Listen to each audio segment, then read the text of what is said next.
Hello friends, ഇപ്പം നമ്മൾ ഫിൻസോപ്പയിൽ ID എങ്ങനെ ആക്റ്റീവ് ചെയ്യാമെന്നുള്ളതാണ് ഞാൻ കാണിച്ചു തരാൻ പോകുന്നത്.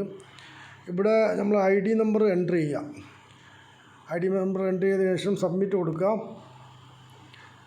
സബ്മിറ്റ് കൊടുക്കുമ്പോൾ ഇവിടെ പാക്കേജ് ചോദിക്കുന്നുണ്ട്. പാക്കേജ് നമ്മൾ എത്രയാണോ പാക്കേജ് എടുക്കേണ്ടത് അത് സെലക്ട് ചെയ്യുക. ഞാൻ 500 സെലക്ട് ചെയ്യുന്നു. ഇവിടെ പ്രൊഡക്റ്റ് ചോദിക്കുന്നുണ്ട്. പ്രൊഡക്റ്റ് എൻ്റർ ചെയ്യുക. ഞാൻ അലോവേരൻ്റെ എൻ്റർ ചെയ്തു. സ്ക്രീൻഷോട്ട് എടുക്കുക.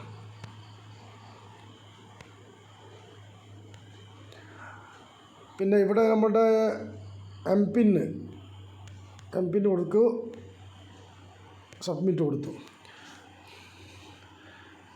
സക്സസ്ഫുള്ളി ആയി. അപ്പോൾ സബ്മിറ്റ് കൊടുത്ത ഉടനെ തന്നെ നമ്മുടെ വാലറ്റിലേക്ക് അതിൻ്റെ ഫണ്ട് കയറി.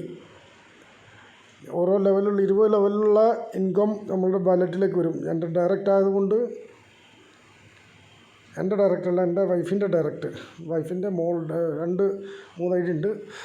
അപ്പം ഇതിൽ ഉള്ള ഒരു രണ്ടാമത്തെ ലെവലിൽ 50 രൂപ എനിക്ക് കയറി, 100 രൂപ താഴെയുള്ള ID യിലും കയറി. ഇങ്ങനെയാണ് നമ്മൾ ID ആക്ടിവേറ്റ് ചെയ്യാൻ. ഓക്കെ.